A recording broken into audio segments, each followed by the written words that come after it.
1968 fue un año especialmente relevante por lo que respecta a muchos cambios del orden político y social en prácticamente todo el mundo.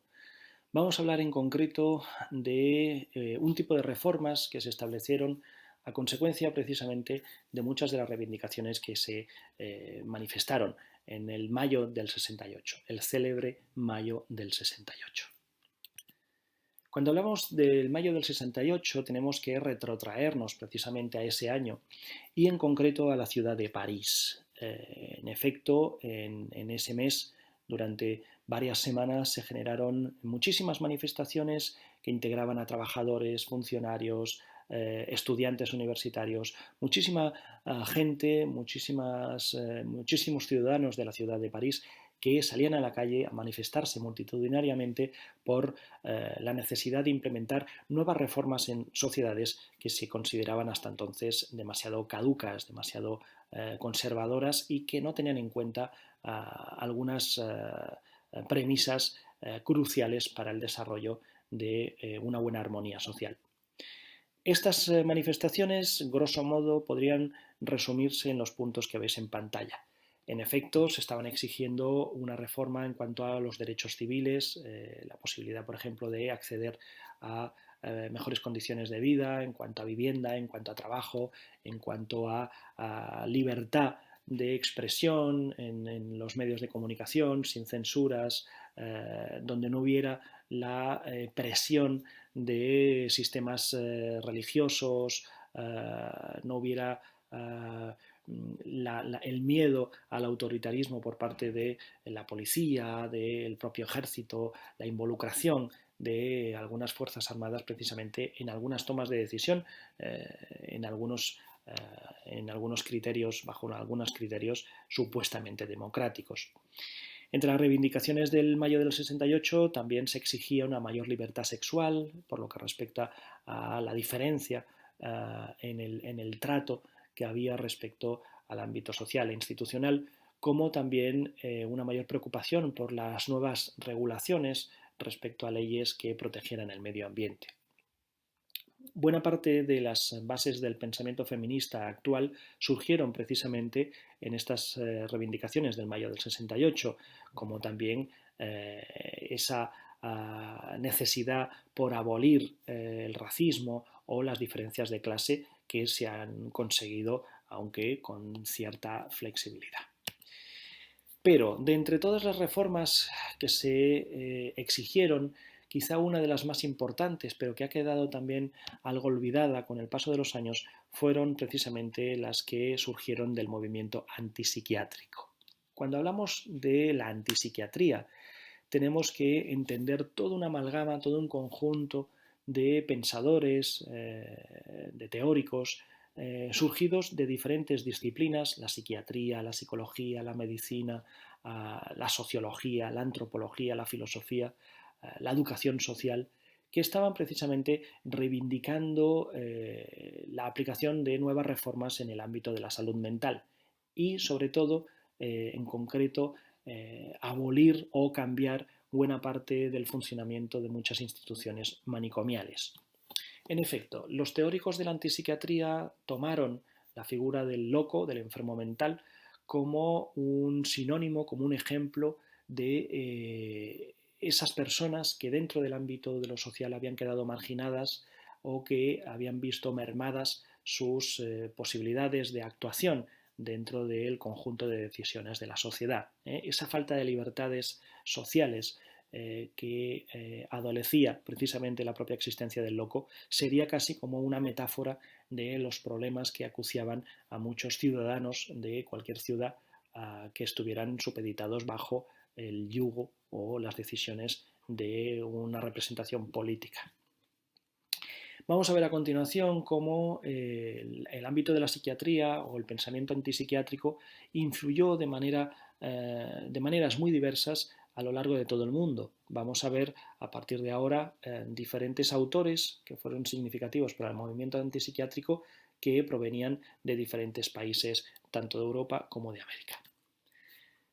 El primero de ellos es David Cooper, sobre todo porque fue el primero a principios de la década de los 60 en acuñar el término de la antipsiquiatría. David Cooper, británico, consideraba que buena parte de las instituciones de cierta autoridad social en el fondo no eran más que un reflejo de esas maneras de pensar, de actuar, que estaban obedeciendo ciegamente o interesadamente a los intereses de un gobierno central. En el fondo, decía Cooper, un hospital de salud mental lo que está haciendo es reformular científicamente lo que son las exigencias gubernamentales en la sociedad. Es decir, aquello que se exige en la sociedad es algo que también se va a exigir dentro de la propia institución manicomial. Si no te portas bien, serás castigado. Si no te portas bien, no saldrás de aquí. Cúrate adaptándote a lo que se te exige dentro de la propia institución. Ese sería, en el fondo, dice Cooper, el lema que resumiría el buen funcionamiento de una institución y, por tanto, eso que se le exige a sus usuarios, ¿no? A los enfermos mentales allí ingresados. El siguiente autor a destacar es Ronald Laing, que tenéis aquí en fotografía. Ronald Laing fue un colaborador de David Cooper, del autor que acabamos de ver, y él también consideraba que de alguna manera la sociedad ejercía un dominio, una poderosa influencia, no siempre positiva, sobre la propia construcción, el propio desarrollo psicológico de las personas. Pero a diferencia de su colega, Laing consideraba que donde había que poner su punto de mira, donde había que instaurar toda la atención social, era precisamente en la estructura familiar, no tanto en las instituciones médicas. En efecto, Laing consideraba que buena parte de las familias británicas eran muy rígidas, eran muy inflexibles, muy poco tolerantes con otros miembros de la familia que podían estar más debilitados o que podían tener menos poder a la hora de tomar decisiones grupales, ¿no? Hablamos, claro, de los niños y de los adolescentes, las mujeres, ¿no? Supeditadas bajo también algunas estructuras familiares excesivamente patriarcales. Laing consideraba precisamente que esa falta de flexibilidad en muchas familias generaba también muchos de los brotes psicóticos que él como médico también estaba tratando en algunos hospitales. Así, en el fondo, una familia desestructurada podía provocar también esa desestructuración psíquica en algunos pacientes. Es, en el fondo, una familia, decía Laing, un reflejo de lo que la sociedad exige sobre sus ciudadanos. Si no te supeditas a lo normativo, a lo convencional, a lo que se te exige, nunca serás feliz, nunca podrás acatar lo que el propio sistema, sea familiar, sea social, sea institucional, exige sobre ti. Deja de ser quien quieres ser para convertirte en alguien que el propio sistema quiere de ti. Por lo que respecta a Italia, podemos destacar entre los autores que defendieron las ideas de la antipsiquiatría a Franco Basaglia. Franco Basaglia fue uno de los más acérrimos atacantes, críticos, con lo que fue la psiquiatría, entendida como esa disciplina que lo que hace es marginar, excluir legalmente, oficialmente, a aquellas personas que pueden considerarse susceptibles de romper el equilibrio social. Basaglia, por tanto, consideraba que había que analizar socialmente muchas de las problemáticas que habían vivido, que habían experimentado, que habían experienciado en su propia biografía estas personas que eran ingresadas en los hospitales psiquiátricos.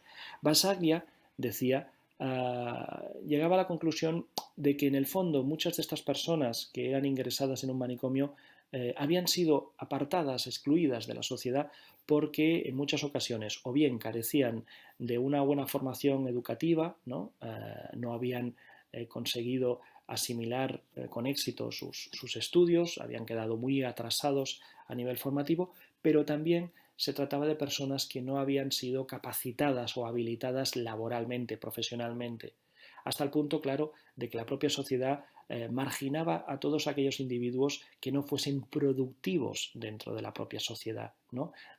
Generando también una mayor marginalización, un mayor aumento del paro, unas mayores problemáticas sociales añadidas precisamente a esa falta de recursividad económica o laboral que implicaba también el estigma de la enfermedad mental. Las exigencias de Bassaglia llegaron a muy buen término porque, en efecto, a finales de la década de los 70 en Italia se firmó la ley Bassaglia, la ley que lleva su nombre, por la cual se acabó por abolir toda institución manicomial. En efecto, a partir de la aprobación de la ley Bassaglia, en Italia ya cerraron todos los manicomios y el Estado se tenía que hacer cargo precisamente de la formación, el mantenimiento de estas personas para que no quedaran aisladas marginalmente dentro de la propia sociedad. Llegando a Francia, tenemos que destacar, como no podía ser de otra manera, a un prolífico autor como Michel Foucault. Michel Foucault fue un teórico, filósofo, historiador, sociólogo, que habló de muchísimos temas y que supo muy bien encontrar relaciones a nivel de muchas problemáticas sociales, tanto a nivel histórico como a nivel de construcción de significados en los discursos científicos y políticos y morales. Foucault consideraba que muchas de las instituciones manicomiales en el fondo lo que hacían era, de manera oficialista, excluir a aquellas personas que se consideraban susceptibles, en efecto, también de romper la armonía social. Pero Foucault lo que hacía era orientarse por el ámbito de lo histórico. En efecto, consideraba Foucault que si tuviéramos que echar cuentas históricamente de cuándo se empieza en las sociedades occidentales a marginar, a excluir a algunas personas fuera del ámbito de la propia ciudad, fuera del ámbito del propio funcionamiento social, tendríamos que acudir hasta la Edad Media. En efecto, en la Edad Media, según Foucault, es cuando históricamente empieza a marginarse a algunas personas que se consideran enfermas de dolencias que visiblemente no se ven desde fuera, pero que se asumen por un comportamiento anómalo que no encaja con lo que se espera o se asume dentro de la propia normativa de una polis, de una ciudad. Así, a partir de la Edad Media es cuando empiezan a construirse fuera de las murallas de las grandes ciudades algunas dependencias hospitalarias que lo que hacen es acoger a algunas personas como podrían ser enfermos mentales, como podrían ser leprosos o apestados por la peste durante un tiempo prudencial con la idea de curarlos. En el fondo, más que curarlos, de lo que se trataba era de aislarlos lejos de la propia ciudad, con el fin de que no pudieran contagiar al resto de la sociedad.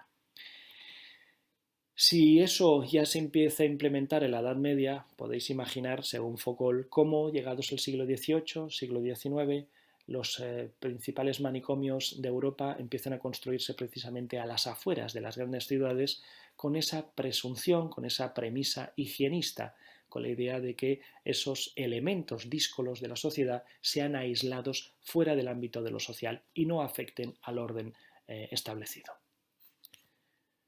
Un continuador de las ideas de Foucault fue Robert Castle. Para Castle, precisamente, muchas de las instituciones manicomiales lo que hacen en el fondo es subrayar esa imposición del orden de lo autoritario dentro de la sociedad. En efecto, dice Castle, muchas de estas instituciones psiquiátricas lo que hacen es imponer un autoritarismo, una vigilancia extrema sobre sus personas ingresadas, hasta el punto de que todo su modelo de comportamiento, todo su modelo de pensamiento, todo su modelo emocional está supeditado a la normativa de lo que la propia institución exige sobre ellos. No hay libertad posible para ninguna de las personas que entran dentro de una institución manicomial. Acaba siendo reprogramado, acaba siendo reconvertido en aquello que la institución, por orden de las propias decisiones gubernamentales del municipio o del propio gobierno central que rige esa sociedad, acaba formulando. En el fondo, dice Castle, un manicomio no deja de ser una fábrica de mentes, donde hay un molde en el cual se van ubicando todas las personas para que salgan pensando de la misma manera, ¿no? Actuando de la misma manera y no rompan precisamente con lo convencional, con lo normativizado. En Estados Unidos, el autor fundamental del movimiento antipsiquiátrico sería Thomas Szasz, que tenéis aquí en pantalla. Szasz era muy radical respecto al concepto de la enfermedad mental. Szasz consideraba que hablar de enfermedad mental era un puro artificio, que en realidad la enfermedad mental no existía. Él consideraba que era un invento del propio discurso médico para poder, de alguna manera, aislar, marginar algunos sectores de la población que se consideraban anómalos porque no encajaban con ese modelo social establecido. Para Szasz, hablar de locura no tendría el mismo sentido que hablar de un cáncer de páncreas o de una gripe, ¿no? Porque en el fondo son enfermedades que son evidentes, que son objetivas, que se pueden registrar, que se pueden observar empíricamente. En el caso de la locura, no. En el caso de la locura, decía Szasz, muchas de las decisiones que llevaban a una interpretación de que aquello era anómalo y respondía a alguna causa patológica, tenían mucho que ver con decisiones políticas o morales que en absoluto tenían un reflejo médico o clínico. Szasz ponía el ejemplo de las brujas en la Edad Media, como en efecto el sistema imperante, ¿no? Un pensamiento eclesiástico tan predominante en muchas decisiones sociales, podía llegar a aislar o marginar o incluso perseguir y acabar con estilos de vida entre algunas mujeres que se autoproclamaban liberales o que se automarginaban a sí mismas, ¿no? Por no querer supeditarse al comportamiento generalizado de la sociedad y que eran precisamente por esa diferencia ajusticiadas. Pero Szasz en el siglo XX también decía que consideraciones como la tendencia suicida, el alcoholismo o incluso la homosexualidad eran reprimidas bajo el concepto de lo nosológico, de lo patológico. En efecto, decía Szasz, en algunos estados del mundo puede llegar a considerarse la homosexualidad como una enfermedad mental, el alcoholismo también, y no como una decisión tomada por el propio consumidor de alcohol, como una decisión absolutamente libre en función del abuso que cada cual quiera establecer con esa sustancia, o incluso el derecho a la propia vida, ¿no? A que un individuo pueda decidir sobre su propia vida. Consideraciones como esas, decía Szasz, son las que acaban germinando también en decisiones políticas, gubernamentales y sociales que afectan también a la propia libertad individual bajo el parangón o la excusa científica de una enfermedad. Erving Goffman es otro de los autores dignos de recordar dentro del ámbito de la antipsiquiatría.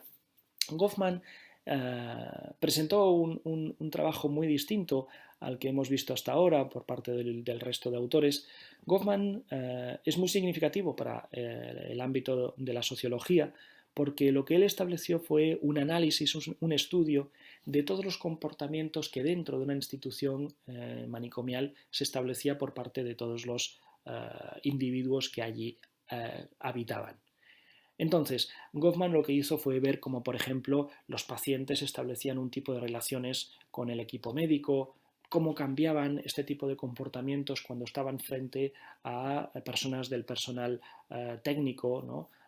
Cómo cambiaba también su actitud y su comportamiento frente a los propios familiares en los días de visita, pero también lo que hizo Goffman fue comprobar cómo se establecían también dinámicas de tensión o de sumisión respecto, por ejemplo, al cuerpo administrativo, respecto al equipo de médicos, como muchos médicos acababan también por supeditarse a las decisiones de lo administrativo para aplicar un tipo de tratamiento u otro. Es decir, si había más recursos o había menos recursos, pues cambiaban sus decisiones médicas. En algunas ocasiones incluso hasta trastocaban sus decisiones diagnósticas respecto a dar o no el alta a algunos pacientes.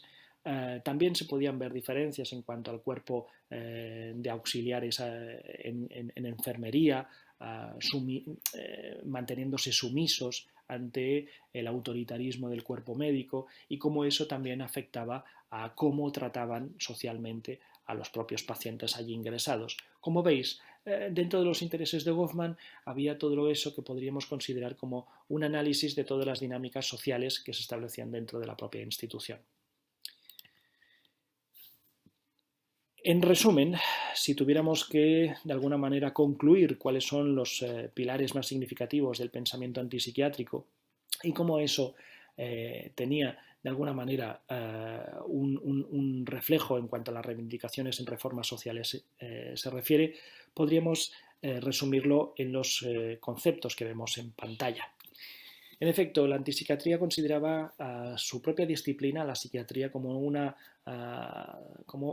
ciencia al servicio de un sistema represivo que argumentaba científicamente aquellos discursos de marginación o de exclusión social. La locura, por tanto, debía entenderse como un producto social más que orgánico que se había provocado precisamente por esa marginación, por ese rechazo de aquellas personas que no encajaban con el ideal de la normalidad. Así, en el fondo, un manicomio no dejaba de ser un lugar, una excusa administrativa o médica para poder encerrar por un tiempo prudencial a aquellas personas que se puedan considerar como un problema social. En el fondo, veis, un manicomio no es más que una respuesta política a un problema social de primer orden. En lugar de arreglar el problema social, lo que hacen es esconder ese problema dentro de una institución manicomial.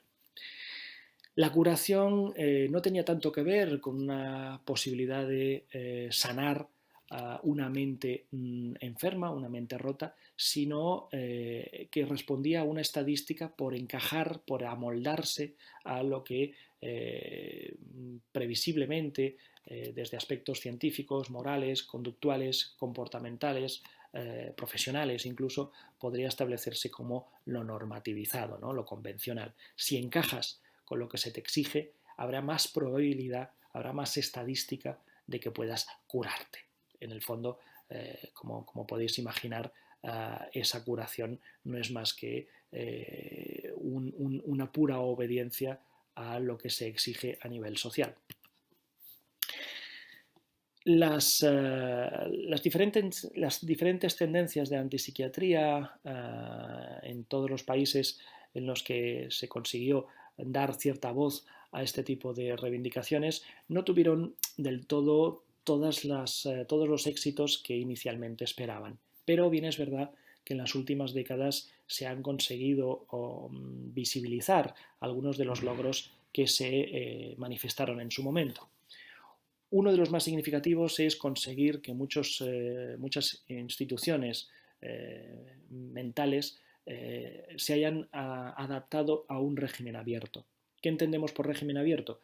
Pues se ha conseguido que se establezcan muchísimas actividades del orden de lo social, en el que grupos de personas allí ingresadas pues hagan acciones en la calle, se den a conocer a través de festivales, de performance, de actos públicos, que consigan incluso hacer salidas culturales, que den a conocer su problemática a través de discursos, de charlas, conferencias, programas de radio, como sería el ejemplo de la Radio Colifata.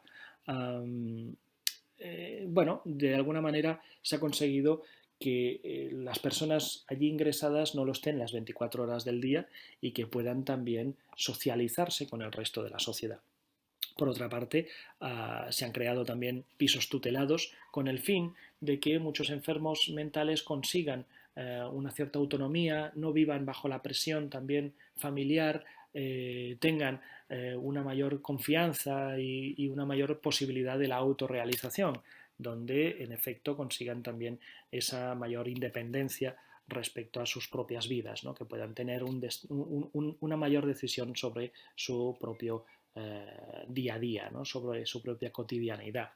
En muchas ocasiones se ha conseguido además que muchos de estas personas, de estos pacientes, hayan sido integrados dentro del ámbito de lo laboral, devolviéndoles además en muchas ocasiones derechos civiles que hasta ahora o hasta recientemente les habían sido sustraídos. El derecho a una vivienda, el derecho a una formación, el derecho al matrimonio, el derecho a tener hijos, etcétera, etcétera.